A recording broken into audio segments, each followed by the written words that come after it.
The phone rang sharply, slicing through the tranquil atmosphere of the afternoon.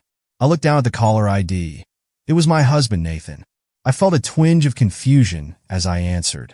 "Amelia," he said in a casual tone, as if we were discussing the weather rather than what was about to unfold. "You need to come to La Belle Époque right away. You know, the French restaurant across from the train station? The whole family is waiting for you." La Belle Époque? My heart raced. "You mean that upscale place? What do you mean the whole family is waiting for me?" "Yeah, I reserved the entire restaurant," he replied, his voice almost too carefree. "I even invited some family members who usually can't make it. It's going to be great." A pause hung in the air before he added nonchalantly, "The cost is around $20,000, and I'll be paying with your credit card." I stood there, stunned, my mind racing. Did he just say my credit card? $20,000? Was he joking? But deep down, I knew he wasn't. Nathan had a history of reckless behavior, but this was a whole new level. Despite my disbelief, I grabbed my purse and headed for the door. I refused to let him get away with this. Whatever was happening, it was time to confront him. 20 minutes later, I arrived at La Belle Époque, my mind spinning with questions. How could Nathan be so careless? What was his plan? Did he really think I would allow him to spend $20,000 without a second thought? As I entered the restaurant, I spotted Nathan standing near the entrance, looking as smug as ever, a twisted smile plastered on his face. "Amelia," he exclaimed, spreading his arms wide as if greeting an old friend. "The family's in the back room. We're just getting started." "James," I said, still trying to wrap my head around everything. "You can't seriously be planning to pay $20,000 with my credit card." His grin widened. "Of course I am. It's only natural for a wife to support her husband. Don't you agree?" I was dumbfounded. Was this the man I had married? The man in front of me felt like a stranger, consumed by arrogance and delusion. "James," I replied, forcing my voice to remain calm. "This is ridiculous. You don't even have a plan, do you? You don't understand the mess you're creating." He dismissed my concerns with a wave of his hand. "Don't worry about the details. I've got everything covered." Leaning in closer, he whispered, "A wife's money belongs to her husband, remember?" I felt my patience snap. "You really don't get it, do you? This isn't just about money. It's about respect. You're crossing a line." James shrugged, unfazed. "You can argue all you want, but in the end, I'm paying with your card. If you have a problem with that, maybe you should stop being my wife." There was the threat. It wasn't the first time he had wielded divorce as a weapon to control me. But today, I was not backing down. Pulling out a folded piece of paper from my purse, I held it out. "What's this?" he asked, narrowing his eyes. "I canceled the credit card a month ago," I said, my voice steady. "Here's the cancellation certificate." For the first time, James looked unsure of himself. He grabbed the paper from my hand and scanned it quickly, his face draining of color. "No way," he muttered, almost to himself. "You're lying. This has to be fake." "Why would I lie?" I shot back, frustration boiling inside me. "I knew you'd try something like this, so I prepared for it. That card is useless now, James. So tell me, how are you going to pay for this dinner without any money?" James clenched his jaw, his eyes darting around the restaurant as if searching for an escape. "I took the card from your purse this morning," he admitted through gritted teeth. "If it was really canceled, why would you still carry it around?" I let out a bitter laugh. "I left it there on purpose, James. I knew you'd try to steal it. And guess what? You fell for it." His expression darkened, and for a moment he stood in stunned silence. Then his anger flared up. "You're really starting to test my patience," he hissed, his voice rising. "A wife doesn't talk to her husband like this." His outburst drew the attention of nearby diners, their curious glances piercing through the tension building around us. Just as I was about to respond, I noticed my in-laws approaching, clearly having heard James raise his voice. "James," his father said, frowning. "What's the meaning of this? You're disturbing everyone in the restaurant." James forced a smile, trying to play off the situation. "It's nothing serious, Dad. We just got a little carried away, that's all." But his father wasn't convinced. What's going on? He repeated, more forcefully this time. Taking a deep breath, I decided it was time to reveal the truth. James booked this expensive restaurant without telling me, I explained. He was planning to pay the $20,000 bill using my credit card. My in-laws looked shocked. $20,000. James's mother gasped. Is this true, James? He tried to laugh it off, but I wasn't finished. He took the card from my purse, but what he doesn't realize is that I canceled it a month ago. He has no way to pay. There was a brief, stunned silence as the gravity of the situation sank in. James's parents exchanged worried glances, confusion and disbelief etched on their faces. Now desperate, James tried to regain control. Amelia's mistaken, he insisted, his voice dripping with false confidence. I'll settle the bill. Don't worry. With that, he turned and walked toward the cashier, showing me one last defiant smile, as if he still believed he could salvage the situation. But I knew better.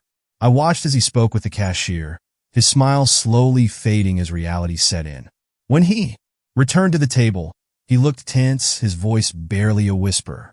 Dad, Mom, he began, I can't make the payment. Amelia's card was really canceled. His parents were horrified. You were planning to use Amelia's card to pay for all of this? His father demanded. And you didn't even ask her? James stammered, searching for an excuse, but there was nothing left to say. The truth was out, and now he had to face the consequences. I'll explain everything, I interjected, turning to my in-laws. This isn't just about today. James has been using my credit card without permission for months. He's been spending money on things I never agreed to. James's father was visibly angry now. You've been doing this behind her back? How could you? James opened his mouth to defend himself, but I wasn't finished. I pulled out another document from my bag, a credit card statement, and held it up for everyone to see. And it gets worse, I continued. James has been buying luxury gifts for another woman with my card. The color drained from James's face as he reached for the document, but I held it just out of his grasp. Who is she, James? I asked, my voice cold and steady. Who is the woman you've been buying all these expensive gifts for? James swallowed hard, his eyes darting around the room as if looking for an escape. It's not what you think, he muttered, barely able to meet my gaze. She's just a friend. Those were birthday presents. I raised an eyebrow, unimpressed by his weak explanation. Birthday presents for who? Your friend or your mistress? The room fell silent as the weight of my words sank in. James's parents looked stunned, and the other diners had turned their full attention to us. It's not like that, he protested, his voice trembling. You're making this into something it's not. Amelia, I've had enough. I interrupted, my patience finally worn thin. I'm done with your lies. James, I know the truth. I've been watching you for months. His face twisted with anger and fear. You've been spying on me? I nodded. I had to. You were barely home, always making excuses to leave, missing important events, using my credit card behind my back. You left me no choice. James's parents were staring at him now, their expressions filled with disappointment. James, his mother said quietly, is this true? Have you been treating Amelia like this? James stood frozen, unable to answer. His father's face hardened as the realization hit him. I trusted you, James, he said, his voice filled with anger. We all did. And this is how you repay us? James tried to speak but faltered, his voice catching in his throat. I felt a rush of emotions, anger, betrayal, and a sense of vindication. I had finally confronted him, and the truth was out. The tension in the room was palpable as everyone processed the revelation. I could see my in-laws grappling with their disappointment, while James stood like a cornered animal, desperate to regain control. Amelia, please, he said, his voice cracking. Let's talk about this somewhere private. We can figure this out. I shook my head, feeling resolute. There's nothing to figure out, James. You've made your choices and I'm done. I can't keep pretending this is a marriage when you've been living a double life. As I spoke, I felt a wave of relief wash over me. I was no longer trapped in a cycle of deceit. I had finally reclaimed my power. Your actions have consequences, James, I continued. I won't be part of your charade anymore. James's expression turned from shock to rage. You're being dramatic. It's just a dinner.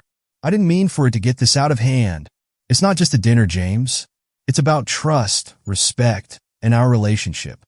You've crossed so many lines, and I refuse to let you drag me down with you. My in-laws nodded in agreement, their faces hardening with disappointment.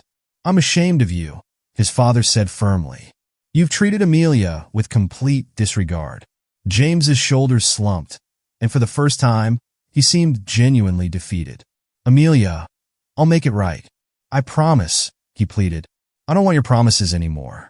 You've broken my trust, and I can't stay in a marriage built on lies, I said, my voice steady.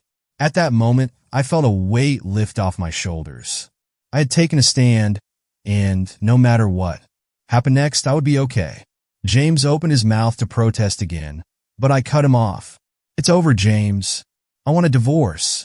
His eyes widened, shock morphing into anger. You can't be serious.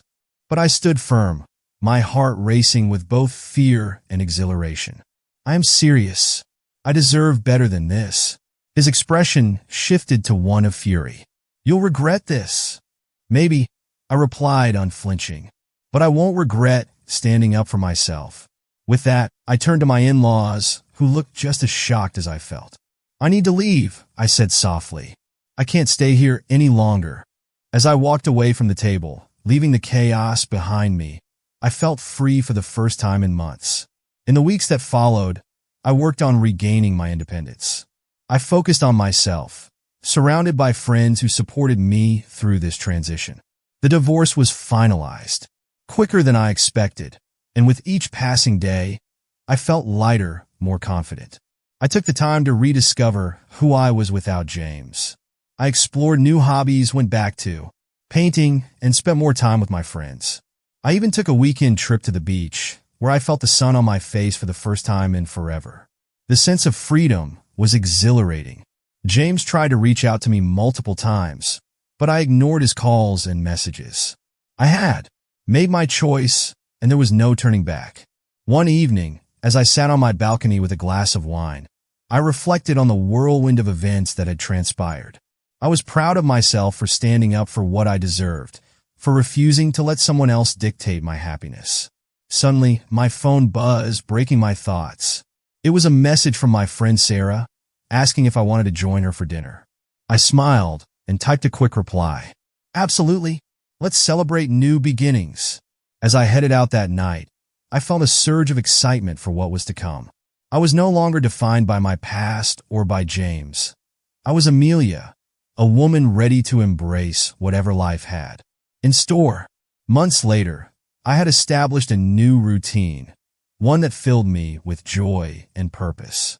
I had joined a local art class, and my passion for painting blossomed.